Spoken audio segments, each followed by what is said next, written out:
सञ्जीवयत्यखिलशक्तिधर स्वधाम्ना अन्यासहस्तचरण श्रवणात्मगादीन् प्राणान्नमो भगवते पुरुषाय तुभ्यम्। अस्ति स्वस्तरुणीतराग्रविगलत् कल्पः प्रसूनः प्लुतम् वस्तु प्रस्तुत वेणुनादलहरी निर्वाण निर्व्याकुलम् स्रस्त निबद्धनी विविलसद् गोपी शास्त्रावृतम् हस्तन्यस्तनतापवर्गमखिलम् तारम् किशोराकृतिः गंगातरंगरमणीय जटाकलापम् गौरी निरंतर विभूषित वामभागम् नारायण प्रियमनंद मदापहारम् वाराणसीं पुरपतिं भज विश्वनाथम्। त्रिवेणी माधवं शोभं भारद्वाजं च वासुकिं वन्दे अक्षयवटं शेषं प्रयागं तीर्थनायकम्। देवं सदा परिभवग्नमभीष्टदोहं तीर्थास्पदं शुभविरिञ्चिनुतं शरण्यं भृत्यार्तिहं प्रणतपालभवाब्धिपोतं वन्दे महापुरुषते चरणारविन्दम्। वन्दे महापुरुषते चरणारविन्दम्। राधा राधा कृष्ण राधा राधा राधा कृष्ण राधा राधा राधा कृष्ण राधा राधा राधा कृष्ण राधा ओ राधा राधा कृष्ण राधा राधा राधा कृष्ण राधा राधा राधा कृष्ण राधा राधा राधा कृष्ण राधा राधा राधा कृष्ण राधा राधा राधा कृष्ण राधा राधा राधा कृष्ण राधा राधा राधा कृष्ण राधा प्राण वल्लभा राधा प्राण वल्लभा राधा प्राण वल्लभा राधा प्राण वल्लभा राधा आत्म वल्लभ राधा आत्म वल्लभ राधा मेरी प्यारी राधा मेरी प्यारी राधा कुंज विहारिणी राधा कुंज विहारिणी राधा प्रेम अवतारिणी राधा प्रेम अवतारिणी राधा राधा राधा कृष्ण राधा राधा राधा कृष्ण राधा राधा राधा कृष्ण राधा राधा राधा कृष्ण राधा ओ राधा राधा कृष्ण राधा राधा राधा कृष्ण राधा राधा राधा कृष्ण राधा राधा राधा कृष्ण राधा राधा राधा कृष्ण राधा राधा राधा कृष्ण राधा राधा राधा कृष्ण राधा राधा राधा कृष्ण राधा कीर्ति कुमारी राधा कीर्ति कुमारी राधा वृषभान दुलारी राधा वृषभान दुलारी राधा वृषभान दुलारी राधा भान दुलारी राधा कृष्ण प्यारी राधा कृष्ण प्यारी राधा जगत तारिणी राधा जगत तारिणी राधा प्रेम प्रकारिणी राधा प्रेम प्रकारिणी राधा राधा राधा कृष्ण राधा राधा राधा कृष्ण राधा राधा राधा कृष्ण राधा वृंदावन बिहारी लाल की जय बांके बिहारी लाल की श्री निजानंद सदगुरु की जय प्राणनाथ जी महाराज की जय महाराजा छत्रसाल की जय अपने अपने गुरुदेव की जय गौ माता की जय भारत माता की जय गंगा मैया की जय यमुने मैया की सरस्वती मात की जय तीर्थराज प्रयाग की जय कुंभ मेला उत्सव की जय प्रयाग के कण कण की जय प्रयाग के संतों की जय प्रयाग के भक्तों की जय कल्पवासीन की जय जय जय श्री राम राधे जय श्री राम राधे जय श्री राम अकारण करुणा वरुणालय भक्तवांछा कल्पतरु नंदनंदन श्याम सुंदर श्री कृष्ण चंद्र का यह बांगय प्रतिमूर्ति स्वरूप श्रीमद् भागवत महापुराण आप सभी को हृदय की गहराई से अपनी अंतर चेतना में संग्रहित ज्ञान को संप्रसारण करने वाले परम पूज्य महाराज श्री 108 जगतराज जी, आदरणीय श्री महंत श्री प्रभु दयाल जी, पटना से पधारे हुए सुरेश चंद्र शास्त्री जी महाराज, यह जो भी हमारे पंडाल के अंदर होने वाली प्रत्येक गतिविधि को जन जन तक पहुंचाने वाले कृष्ण प्रेमी विश्व परिषद के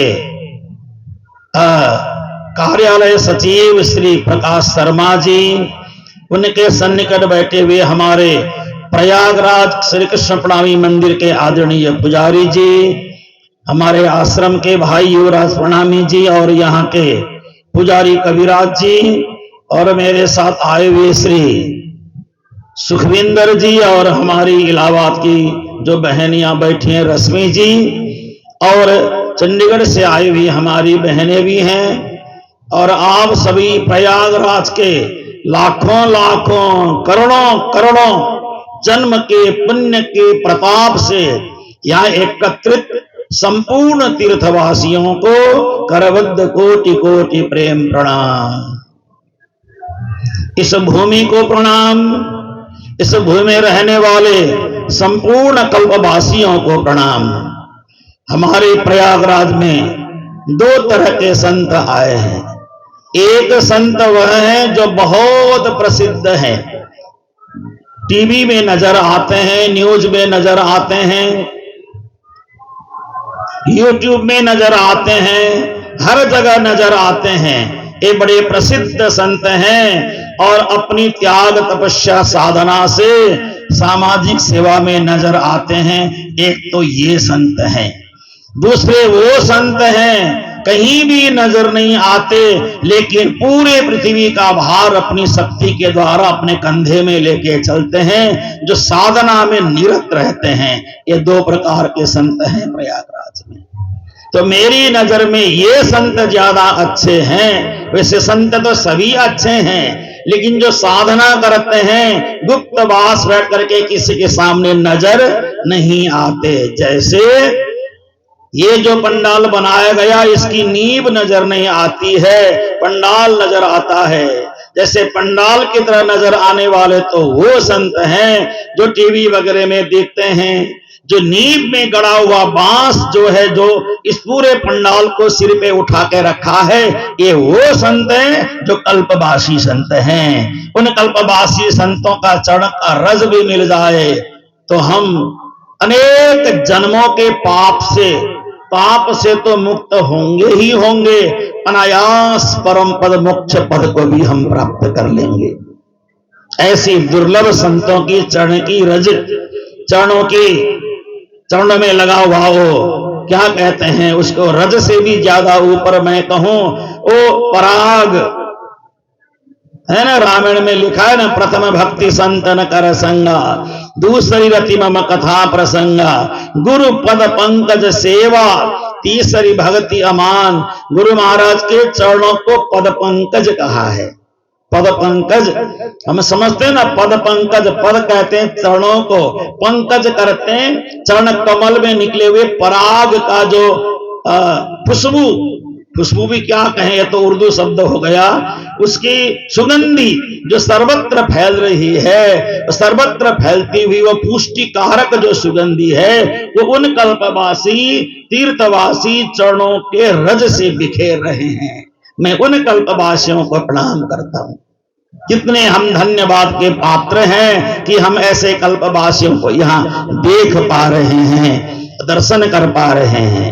तो मुझे कहा गया, हमारे श्री प्रयास आर्य रसिक जी जो बड़े अच्छे कवि भी हैं, बड़े अच्छे गायक भी हैं, बड़े अच्छे कथावाचक भी हैं, बहुत अच्छे चिंतक भी हैं, उनको हेमेटिक और सेमेटिक दोनों परंपरा का ज्ञान है।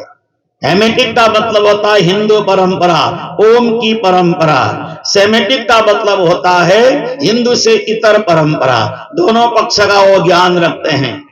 हम भारत में 4 प्रकार के धर्म के लोग हैं। 4 धर्म है ना, उसके बाद 5वां धर्म नहीं है। ये 4 ही धर्म है। 4 धर्म में से पहला धर्म है शुद्ध सनातन हिंदू धर्म, और दूसरा धर्म है जैन धर्म, तीसरा धर्म है बुद्ध धर्म, और चौथा धर्म है सिख धर्म। अब ये चारों धर्म का एक मूल है सनातन। ये सनातन मूल है। यथा तरुर्मूल, जैसे वृक्ष के जड़ में पूजा करने से संपूर्ण वृक्ष हरा भरा होता है, तो सनातन धर्म का मूल क्या है? सनातन धर्म का मूल मैं अभी श्लोक पढ़ने वाला हूं, वही है। सनातन धर्म के मूल क्या है? जैसे ब्रह्मा जी महाराज कहते हैं ना, अहो भाग्यम नंद गोप ब्रजौकसाम यन्मित्रम परमानंदम पूर्णम ब्रह्म सनातनम। देखो भागवत में श्री कृष्ण को क्या कहा? पूर्ण ब्रह्म।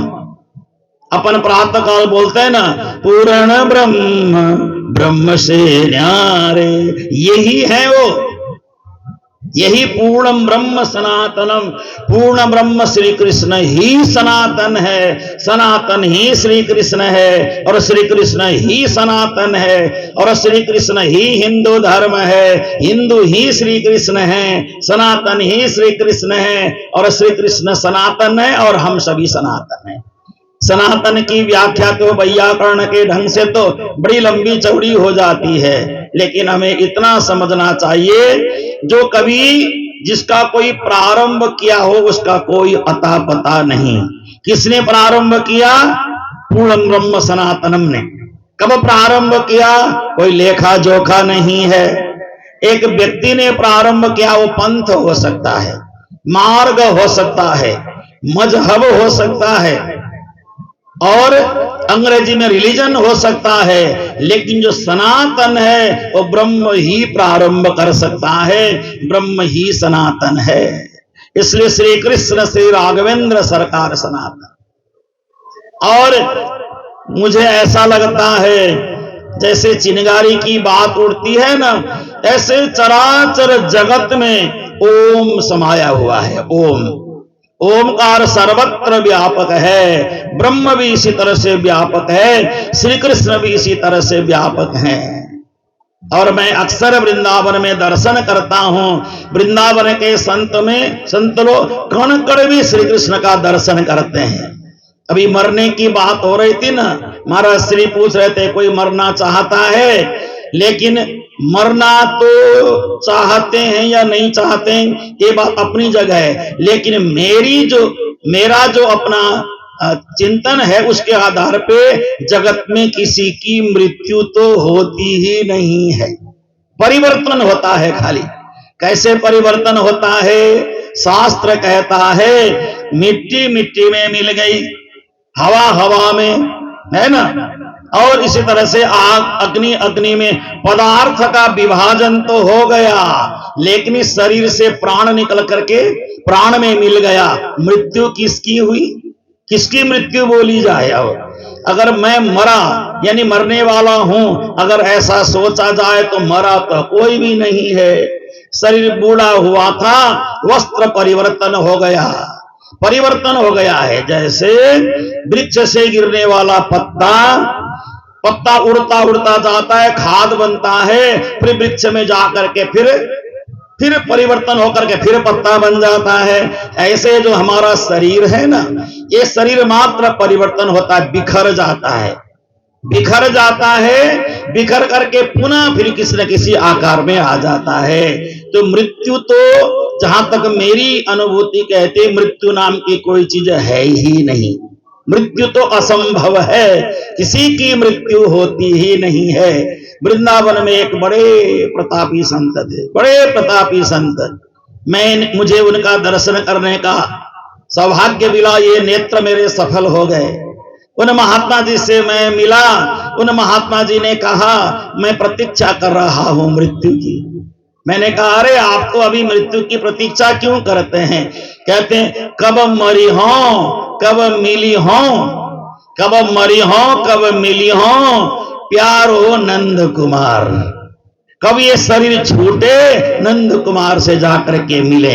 बहुत सालों से मेरी अभिलाषा है, बहुत हो गया संसार में, देह कब छूटे, कब छूटे, कब छूटे, कब छूटे। मुझे तो ऐसा लगता है, बोलते हैं देखो दुनिया में शरीर छोड़ना चाहने वाले लोग भी बहुत हैं, बहुत हैं लोग दुनिया में शरीर छोड़ना चाहते हैं, मृत्यु को स्वीकार करना चाहते हैं, लेकिन मृत्यु एक उपाधि है।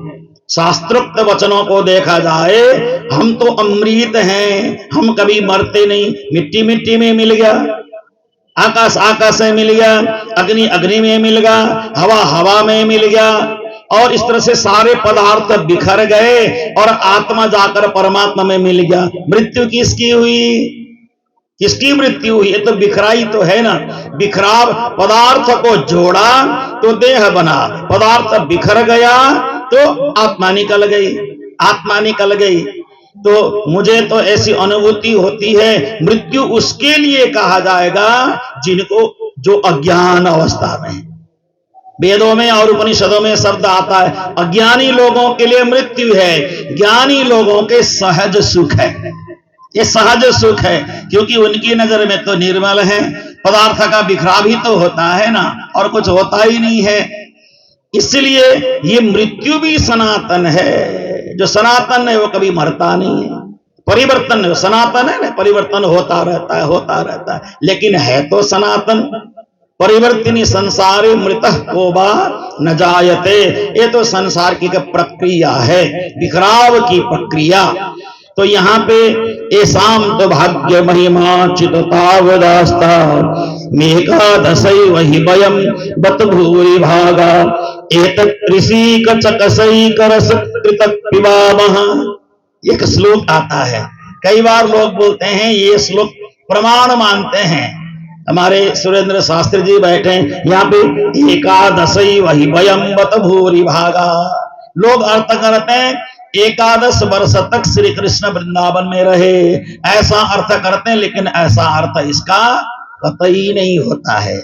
यहाँ पे आगे एकादश वही वयम बत भूरि भागा, हम एकादश इंद्रियों को धारण करने वाले बड़े भाग्यशाली हैं, ऐसा अर्थ है।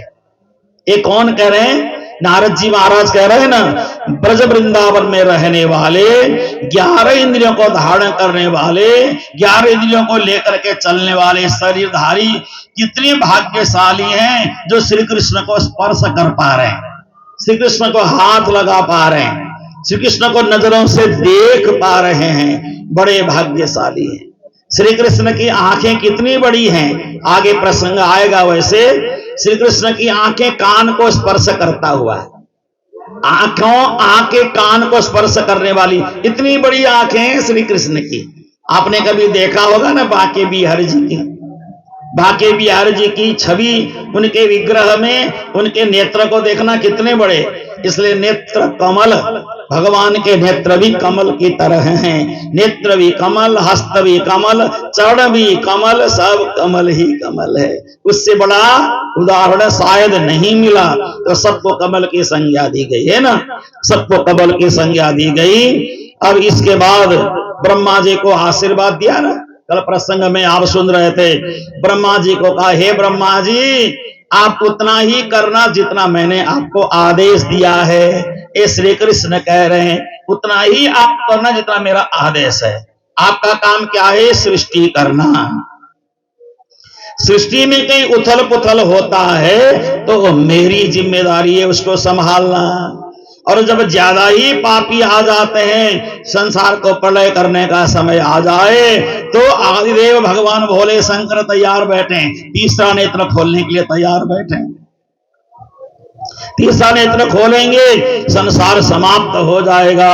इसलिए भगवान ने आदेश दिया, हे ब्रह्मा जी महाराज, आप उतना ही कार्य करना जितना करना आवश्यक है। अब भगवान ने समाश्रिताय पद पल्लव प्लवम महत पदम पुण्ययश मुरारे भवाम्बुलिर्वत्स पदम परम पदम पदम पदम यद विपदाम न तेसा।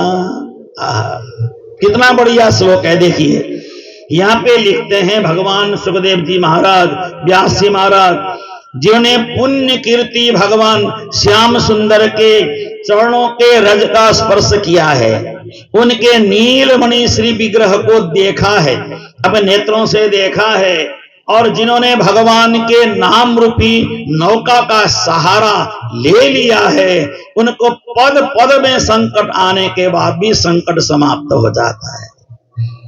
श्री कृष्ण कन्हैया लाल की। अब भगवान ने धेनु का असुर का उद्धार किया, ग्वाल बालों को कालिया नाग के विष से बचाया। भगवान ने कालिया नाग के विष को बचाने के लिए दावानल नाम करके अग्नि का भगवान ने पान किया। क्यों?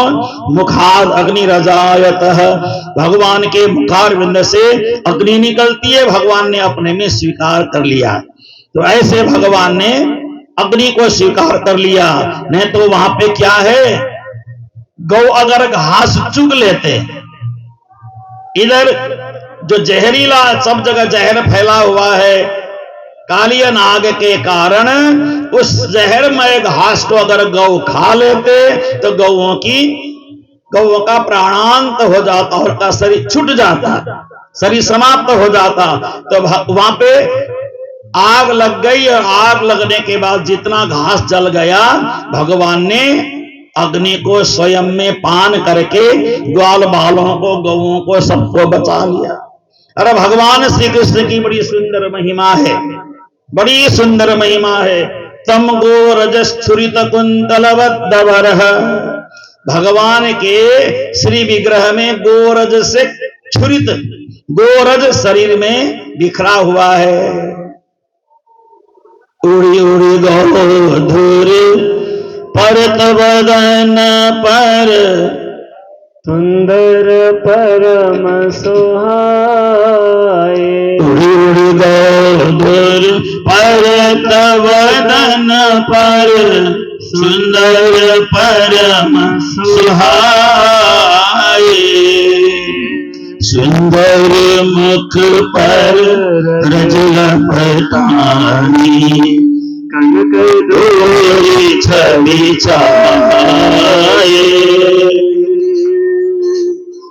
प्राणनाथ आवत धेनु चराए, अलीनो आवत धेनु चराए। सायंकाल के समय जब गौओं को चरावन से लेकर के वापस आते हैं तो सब गोपियां मार्ग में खड़ी होकर के देखती हैं कन्हैया को।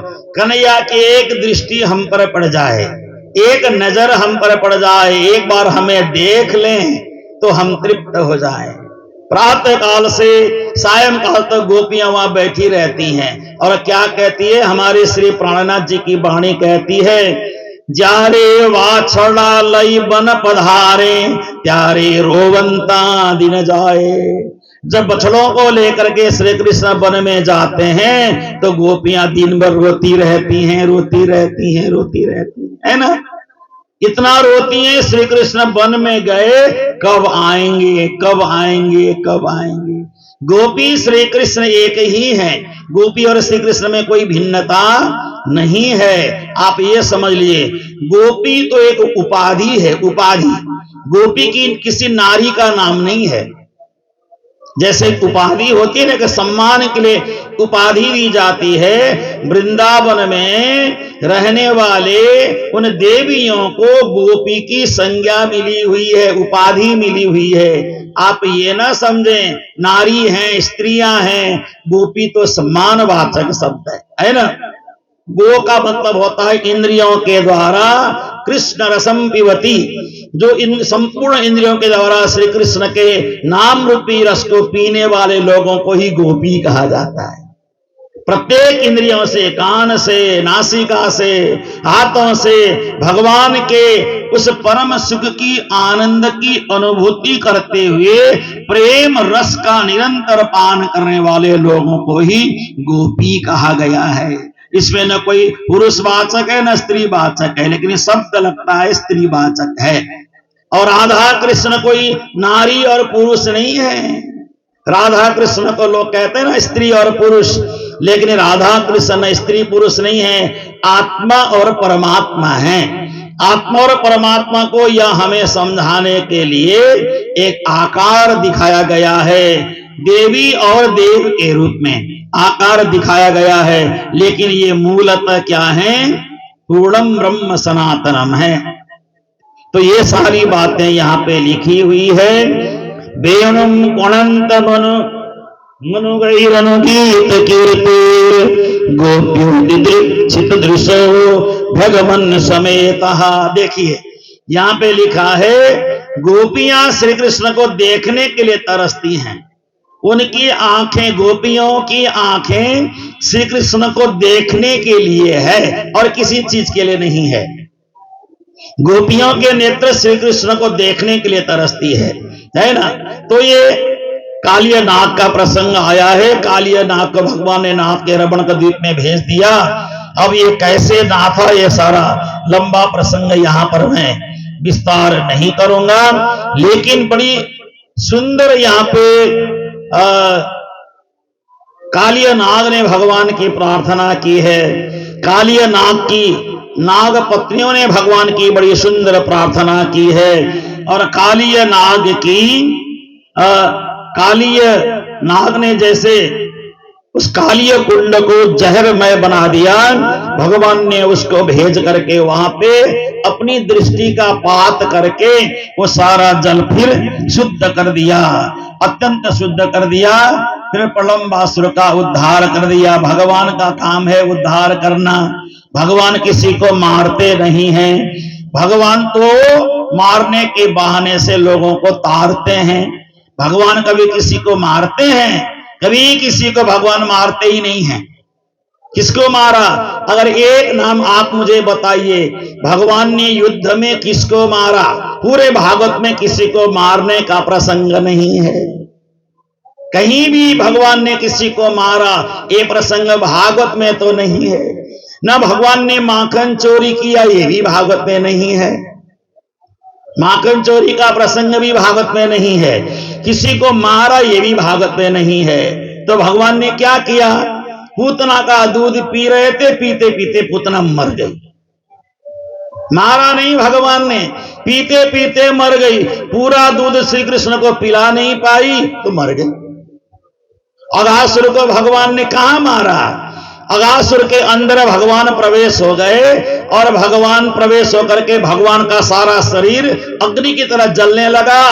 अघासुर मर गया। कहां मारा, मारा तो किसी को नहीं है। बकासुर को भगवान ने कहां मारा, बकासुर ने भगवान को चोंच से पकड़ करके अपने अंदर ले लिया। भगवान इतने लंबे हो गए चोंच फट गया। कहां मारा, मारा मारने का मतलब था डंडे से पीटना, है ना, मुक्के से मारना। अब कभी कभी लोगों को शंका होती है कंस को तो मारा, कंस को भी कहां मारा भगवान ने, आगे कल आएगा प्रसंग। वैसे तो कंस को तो भगवान ने बिल्कुल हाथ ही नहीं लगाया, हाथ ही नहीं लगाया है, मारा नहीं है। मामा को क्यों मारेंगे भाई, कलंक क्यों लेंगे श्री कृष्ण, ना मारा नहीं। क्या किया था कि कंस के सिंहासन में श्री कृष्ण चढ़ गए। भागवत में जैसा लिखा है वैसा ही बता रहा हूं मैं, अपनी ओर से कोई काल्पनिक बात नहीं बता रहा हूं। तो कंस के सिंहासन जहां था वहां तक श्री कृष्ण पहुंच गए। कंस उठ गया घबरा करके, उठ करके खड़ा होकर के तलवार निकालने लगा। तो उस समय भगवान ने कहा नहीं मामा तलवार मत निकालो, कंधे में हाथ रख करके भगवान ने आप सिंहासन में ही बैठे रहो, आप सिंहासन में ही शोभा पाते हो, बोल करके बैठा दिया। जैसे कंस बैठ गया तो झटके के साथ बैठने से मुकुट नीचे गिर गया। मुकुट नीचे गिर गया तो कंस के लंबे लंबे बाल बाहर निकल आए। तो कंस ने कहा हे श्री कृष्ण, ऐसे कोई युद्ध नहीं होता है, मेरे साथ नीचे मैदान में चलो। भगवान कृष्ण ने कहा नहीं नहीं, मैं युद्ध आपसे कर ही नहीं सकता, आप मेरे मामा हैं, मैं आपका भांजा हूं, पहले बार मिलन हुआ है, लेकिन एक चीज मैं करना चाहता हूं। आपने आज से 11.5 साल पहले मेरी माताजी देवकी का केस पकड़ करके खींचा था, मैं भी आपको केस पकड़ करके खींचना चाहता हूं, ताकि केस पकड़ने से कितना दर्द होता है इसकी अनुभूति आपको भी होनी चाहिए। तो कंस के केस लंबे लंबे थे, पकड़ करके खींचना प्रारंभ किया, खींचते ही कंस का सिंहासन नीचे गिर गया। भागवत में ऐसा ही लिखा है भैया। जैसे कंस का सिंहासन नीचे गिर गया तो सिंहासन में कंस ऐसे बैठा है ना, ऐसे सिंहासन नीचे गिरने से नीचे कंस हो गया, ऊपर सिंहासन हो गया। तो भगवान ने चारों ओर ढूंढा, कंस नहीं मिला। तो भगवान सिंहासन के ऊपर चढ़ गए। जो सिंहासन उल्टा है ना, उल्टा हुआ सिंहासन, उसके ऊपर चढ़ करके भगवान श्री कृष्ण उछल कूद मचाने लगे। कहां गए मामा, कहां गए मामा, कहां चले गए मामा, ऐसा करके उछल कूद मचाने लगे। जब कहीं नहीं मिले तो बलराम जी ने कहा सिंहासन तो कम से कम सीधा करो। तो जैसे सिंहासन को सीधा किया तो कंस नीचे मरा पड़ा था। कहां मारा, मारा कहीं है, कहीं मारने का प्रसंग? कंस को भगवान ने मारा ही नहीं, एक को भी भगवान ने नहीं मारा, किसी को भी भगवान ने नहीं मारा। आपके दिल में शंका हो सकती है शिशुपाल को तो मारा है भगवान ने, शिशुपाल को भगवान ने कहा मारा? शिशुपाल तो 101 गाली देने से कर्म के आधार के फल पे सुदर्शन चक्र के द्वारा मारा गया। पहले कहा था भगवान ने 100 गाली मैं सहन कर लूंगा, उसके बाद गाली ज्यादा दोगे तो तुम अपनी मौत ही मर जाओगे, मैं तुझे मारूंगा नहीं, तब तक मैं क्षमा करूंगा। भगवान तो किसी को मारते ही नहीं है, सबको तारते हैं, सबको भगवान उद्धार करते हैं। भगवान भी मारना शुरू करेगा तो हम और भगवान में अंतर ही क्या हुआ। गोविंद जय जय गोपाल जय जय गोविंद जय जय गोपाल जय जय राधारमण प्रभु श्री कृष्ण जय जय राधारमण प्रभु श्री कृष्ण जय जय गोविंद जय जय बोलो गोपाल जय जय गोविंद जय जय बोलो गोपाल जय जय राधारमण प्रभु गोविंद जय जय राधारमण प्रभु गोविंद जय जय केशव की जय जय माधव की जय जय केशव की जय जय माधव की जय जय राधारमण प्रभु श्री कृष्ण जय जय राधारमण प्रभु श्री कृष्ण जय जय गंगा की जय जय जमुना की जय जय गंगा की जय जय जमुना की जय जय भागीरथी त्रिवेणी की जय जय भागीरथी त्रिवेणी की जय जय गोविंद जय जय बोलो गोपाल जय जय गोविंद जय जय बोलो गोपाल जय राधारमण प्रभु श्री कृष्ण जय जय राधारमण प्रभु श्री कृष्ण जय जय राधारमण प्रभु श्री कृष्ण जय जय अक्षण्वतां फलमिदं न परं विदामः सख्यः पशूनन विवे सयतोर्वस्पयस्यै वक्त्रं ब्रजेश सुतयो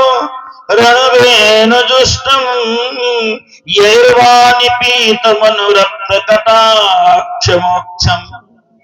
क्या बढ़िया श्लोक है।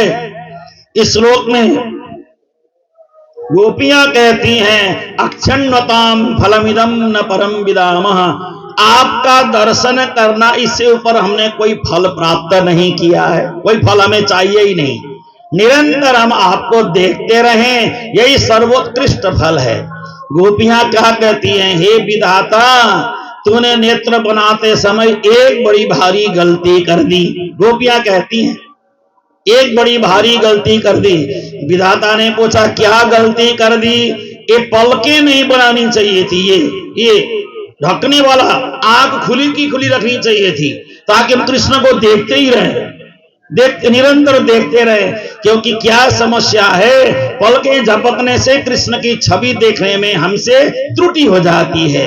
त्रुटि युगायते त्वाम अपश्यताम, एक त्रुटि यानी पलकें ऐसे बंद होकर खुलती है ना, तब तक कृष्ण की छवि बदल जाती है।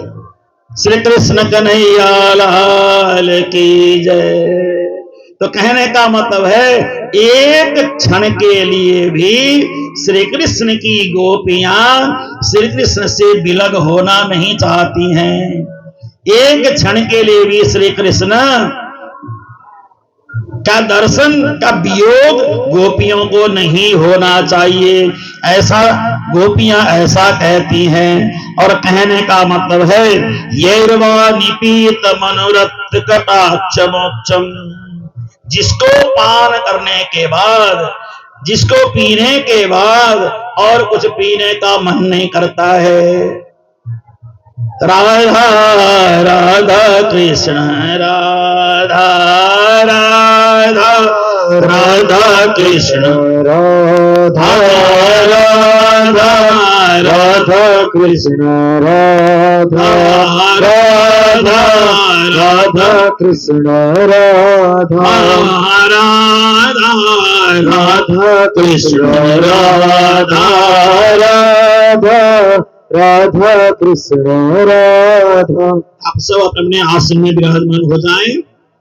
अभी 15 मिनट और कथा चलेगी, क्योंकि जो समय निश्चित किया गया है 6 बजे तक का, आज 6 बजे तक की कथा पूरी करेंगे, है ना। तो गोपियां कहती हैं आपको देखने के बाद और जगत का कुछ भी न देखना पड़े, है ना। सूरदास जी महाराज क्या कहते हैं, हे श्री कृष्ण, आपको श्री कृष्ण ने एक बार कहा सूरदास जी को, हे सूरदास जी मैं आपकी आंखें ठीक कर दूं, ठीक कर दूं। मैंने कहा ठीक कर दीजिए, लेकिन एक बार आपको देखने के बाद फिर फोड़ दीजिए, क्योंकि आपको देखने के बाद कुछ भी मुझे देखना नहीं है। जब आपको देख लिया तो संसार में और पदार्थ मैं क्यों देखूं, संसार के पदार्थ को देखने की मुझे कोई आवश्यकता नहीं, बस आपका दर्शन, सबका दर्शन। यानी जगत में प्रदर्शन ज्यादा है, दर्शन कम है। जगत के लोगों में प्रदर्शनी ज्यादा है, दर्शन कम है। इसलिए कहा जाता है ना, दर्शन के सब मेले जगत में, दर्शन के सब मेले जगत में, दर्शन के सब में सब देखना ही तो है, लेकिन देखते देखते मन भर जाना चाहिए। हमारे श्री प्राणनाथ जी की वाणी है, यहाँ पधराई हुई है हमारे गुरु महाराज की वाणी, जिनकी तस्वीर हमने परली तरफ रखी है, उनको हम श्री प्राणनाथ जी कहते हैं। वो हमारे गुरु महाराज हैं।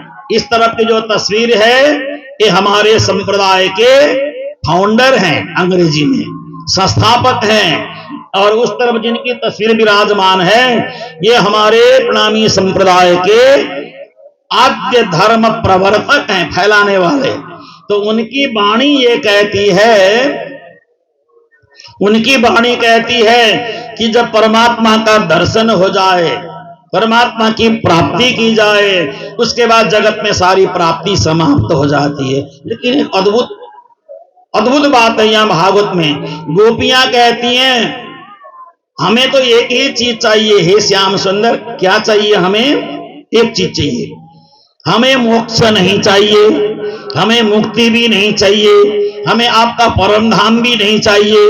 गोपियां कहती हैं हम तो क्या चाहिए? कहते हैं आपके चरणार बिंद में निरंतर बैठे रहें, बस इतना ही चाहिए।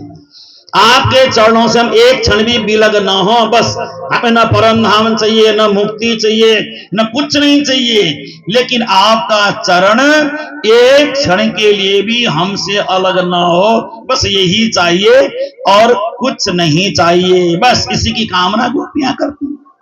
हम लोग तो क्या चाहते हैं? मरने के बाद मोक्ष मिले। गोपियां नहीं चाहिए, हमें मुक्ति तो बिल्कुल नहीं चाहिए। क्योंकि मुक्ति क्या कहती है?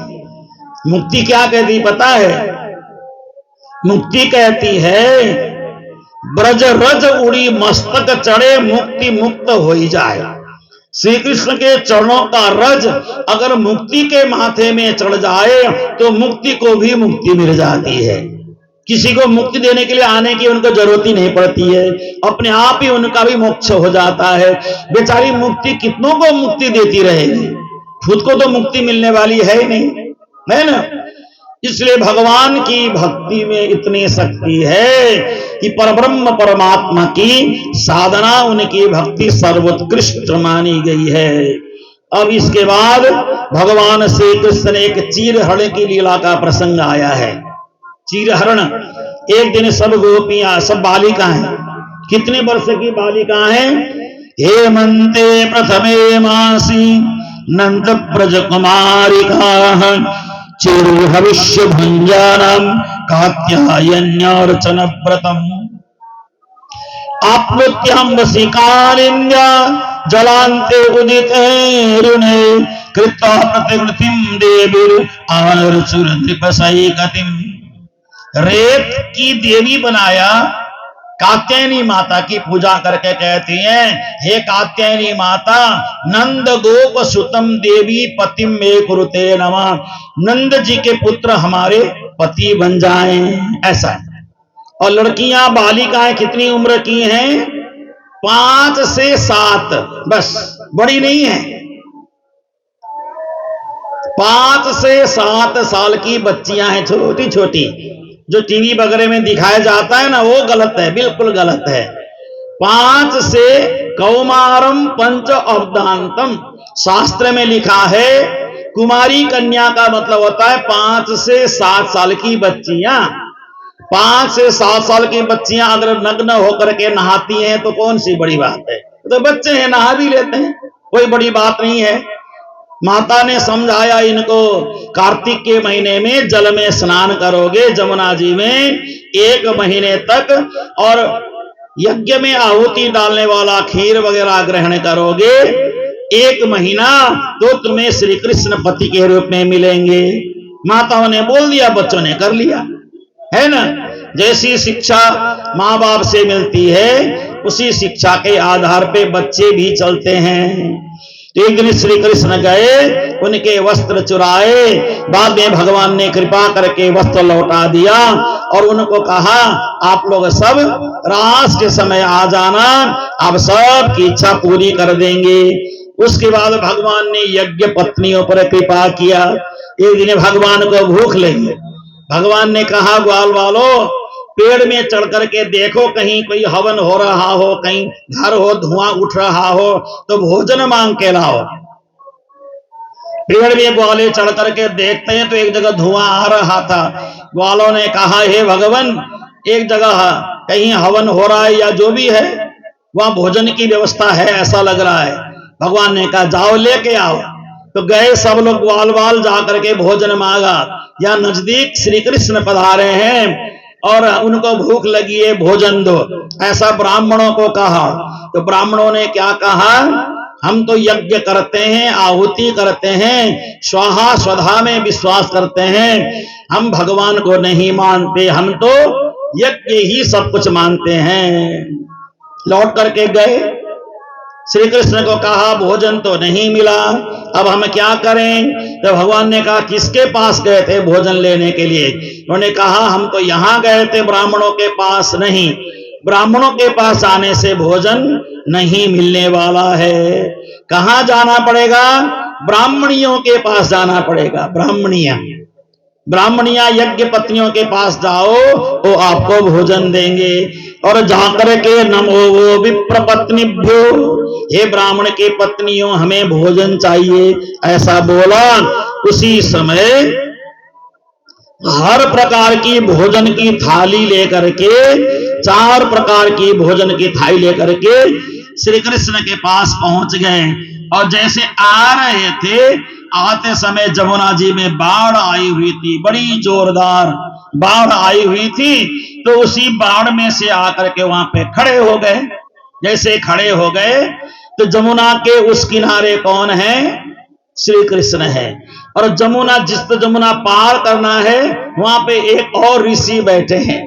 ऋषि को कहा हे ऋषिवर हम श्री कृष्ण को भोजन कराने जा रहे हैं, आप आशीर्वाद दीजिए।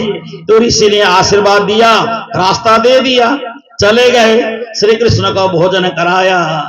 जितना भी भोजन था सब का सब भोजन श्री कृष्ण आरोग्य गए। श्री कृष्ण ने स्वीकार कर लिया।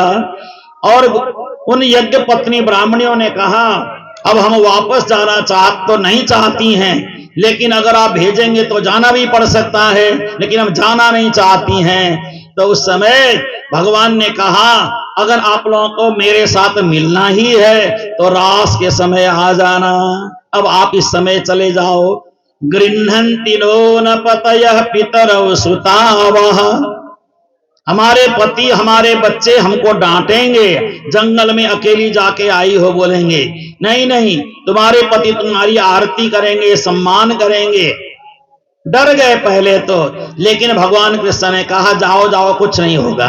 और एक समस्या और है, जमुना भयंकर बड़ी हुई है, पार करके कैसे जाएं, कैसे पार करके जाएं। उन्होंने कहा कि उनको जाकर के कह देना श्री कृष्ण ने अभी जो भी भोजन लाया इसमें से एक दाना भी भोजन ग्रहण नहीं किया है तो हमें रास्ता दे दो, ऐसा बोलना। और सब थाली तो खाली हो गई, सब भोजन श्री कृष्ण आरोग्य गए, ग्रहण कर लिया। लेकिन कहते हैं कि जाते समय ने जमुना जी को कह देना श्री कृष्ण ने भोजन का एक भी दाना मुंह में नहीं डाला है तो हमें रास्ता दे दो, ऐसा बोलना। जमुना जी रास्ता दे देगी। विश्वास तो नहीं हुआ, फिर भी अनमने मन से यज्ञ पत्नियां गई और जमुना जी में जो बाढ़ आई थी वहां जाकर कहा हे जमुना मैया श्री कृष्ण के पास हम लोग उनको तरह तरह का व्यंजन ले जाके भोजन करा के लौट रही है, अगर श्री कृष्ण ने एक भी दाना अन्न का मुंह में नहीं डाला तो हमें रास्ता दे दो। जमुना जी ने रास्ता दे दिया, रास्ता दे दिया और सारी यज्ञ पत्नियां पार हो गई। उनको लगा कि खाया तो सब कुछ है श्री कृष्ण ने, लेकिन फिर भी इतनी बड़ी बात है तो परमात्मा कभी भोजन पाते नहीं हैं, भोग आरोपते नहीं हैं, हमारी श्रद्धा को स्वीकार करते हैं, हमारी श्रद्धा हमारे प्रेम को परमात्मा लेते हैं। 56 भोग बना के यहाँ रखना, परमात्मा हाथ भी नहीं लगाते हैं, सब स्वाद हम ही लेते हैं, परमात्मा को कोई लेना देना नहीं है। उसमें से हमारी जो भावना है उसे परमात्मा स्वीकार कर लेते हैं। इनको रास में आने का आशीर्वाद दिया। उसके बाद एक दिन भगवान श्री कृष्ण नंदन श्याम सुंदर प्रातः काल के समय मैया यशोदा मैया गोवर्धन पूजन के लिए भोग की तैयारी कर रही थी, तो जाकर के पिताजी को पूछा, गोवर्धन की पूजा हम क्यों करें, क्यों गोवर्धन महाराज की पूजा करें? सारी बातें हुई तो इंद्र की पूजा बंद करके गोवर्धन की पूजा करवाई। संक्षिप्त में मैं बात बता रहा हूं। तो गोवर्धन की पूजा करने के लिए तरह तरह का व्यंजन लाया, गोवर्धन महाराज की पूजा की। गंगा जी नहीं मिले तो गंगा जी को वहीं सामने प्रकट कर दिया, मानसी गंगा प्रकट कर दिया। धूमधाम से गोवर्धन भगवान की पूजा की। गोवर्धन भगवान ने सारा का सारा भोग आरोप लिया, सारा का सारा भोग उन्हें स्वीकार कर लिया। स्वीकार करने के बाद, क्योंकि गोवर्धन महाराज तो अब तो कोई है ही नहीं, स्वयं श्री कृष्ण ही गोवर्धन भगवान है, कोई अंतर है ही नहीं। आपने सुना होगा ना ये गोवर्धन महाराज कौन है? सुना है कभी प्रसंग में? सुना तो होगा, नहीं सुना हो तो समझ लीजिए। भगवान श्री कृष्ण के गोलोक धाम में एक गोवर्धन पहाड़ रहते हैं, है ना, वहीं रहते हैं। और वहां के गोवर्धन को तो नीचे नहीं ला सकते। तो राधिका महारानी जब धरती में आने लगी श्री कृष्ण के साथ, उन्होंने कहा कि हे प्रभु, गोवर्धन जी के बगैर मेरा मन तो लगेगा ही नहीं। हम तो वहां गोवर्धन पहाड़ में खेलते हैं, उछलते हैं, आनंद लेते हैं। तो एक गोवर्धन पहाड़, इसको यहाँ वहां ले चले। भगवान ने कहा नहीं, ये गोवर्धन तो यहीं रहेंगे, मेरे हृदय से एक दिव्य गोवर्धन प्रकट होगा जो वहां जाकर के रह लेगा। भगवान के हृदय से दिव्य गोवर्धन प्रकट हुआ और वही गोवर्धन यहाँ आकर के बस गए, और वही गोवर्धन भगवान का ही स्वरूप है। इसलिए गोवर्धन का जो वहां पे जो शिला मिलती है ना, गोवर्धन की शिला उठा के घर कभी नहीं लाना चाहिए। भगवान का दिल है ना, उसको वहां से तोड़ करके नहीं लाना चाहिए, वहां से अलग नहीं करना चाहिए, ऐसी मान्यता है। अगर लाना हो तो बड़ी विधान है, बड़ी सारी विधान है, उसको करने के बाद ही लाया जा सकता है, लेकिन लाना मना है। अब गोवर्धन महाराज ने भोग आरोगा, सब कुछ संपन्न हो गया। अब भगवान इंद्र क्रोधित हो जाते हैं ना, इंद्र क्रोधित हो जाते हैं, बरसात करते हैं और सब लाठी लगाकर गोवर्धन महाराज को उठा लेते हैं। भगवान ने छोटी उंगली लगा गोवर्धन महाराज को उठाया है। ये सब कुछ करने के बाद अब भगवान श्री कृष्ण ने सब ग्वाल बालों को गोवर्धन की कृपा से, संकट से उबारा है। इंद्र ने आकर के माफी मांगी है। उसी समय आकाश मार्ग से सुरभि माता आई। सुरभि का मतलब है गौ माता, है कामधेनु गौ माता। उन्होंने आकर के दूध से भगवान को स्नान कराया है ना, पवित्र दूध से भगवान को स्नान कराया। पवित्र दूध से स्नान करा करके भगवान कृष्ण के नया नाम दिया। उस नया नाम का मतलब है, नया नाम दिया गोविंद। गवाम इंद्र इति गोविंद। गौओं के हम सबके इंद्र आप हैं, हम उस इंद्र को नहीं मानते। तो सब गौओं ने श्री कृष्ण को इंद्र के रूप में स्वीकार किया और श्री कृष्ण के गोलोक धाम में सदा सदा गौएं रहती हैं। शुद्ध जो देसी गाय होती हैं, गोवर्धन वहां पे रहती हैं भगवान के गोलोक धाम में। और इंद्र ने आकर के क्षमा मांगी। इंद्र का भगवान ने कहा आशीर्वाद है मेरा, प्रसन्न रहो, खुश रहो, लेकिन जितना मैंने कार्य दिया उतना ही करना, उससे बाहर का काम करने का प्रयास नहीं करना। ऐसा आशीर्वाद देते हुए प्रसंग को यहीं पर विराम दे रहे हैं। आइए अब कल के प्रसंग में आपको, कल सुबह कथा होगी, कल शाम को कथा नहीं होगी। कल सुबह 10 बजे से लेकर के 1 बजे तक यहाँ पे प्रवचन होगा। कल सुबह जो भी आ सकते हैं अपनी श्रद्धा के हिसाब से आप यहाँ पधारें। कल प्रातः काल यहाँ पे कथा होगी, कल भी कथा होगी, परसों भी कथा होगी सुबह। कल भी सुबह करेंगे, परसों भी सुबह करेंगे, फिर दोपहर को और कोई कथाकार आकर के दोपहर से फिर कथा प्रारंभ हो जाएगी, है ना। तो कल और परसों की कथा अपन प्रातः काल 10 बजे से लेकर के 1 बजे तक करेंगे। कथा के बाद फिर यह सबको भोजन प्रसाद यहीं पर प्राप्त होगा। फिर उसके बाद अपने अपने स्थान में आप प्रस्थान करें। आइए 1-2 जयकारे लगाएं। बोलो वृंदावन बिहारी लाल की, श्री बांके बिहारी लाल की जय, श्री निजानंद स्वामी की जय, श्री प्राणनाथ जी महाराज की जय, गौ माता की जय, भारत माता की जय, सिद्ध सनातन हिंदू धर्म की जय, तीर्थराज प्रयाग की गंगे मैया की जय, यमुने मैया की जय, सरस्वती मैया की जय, भारत के सभी संतों की जय, भारत के सभी भक्तों की जय, जय जय श्री राधे, जय जय श्री राधे, जय जय श्री राधे। ओम नमः पार्वती पतये हर हर महादेव हर।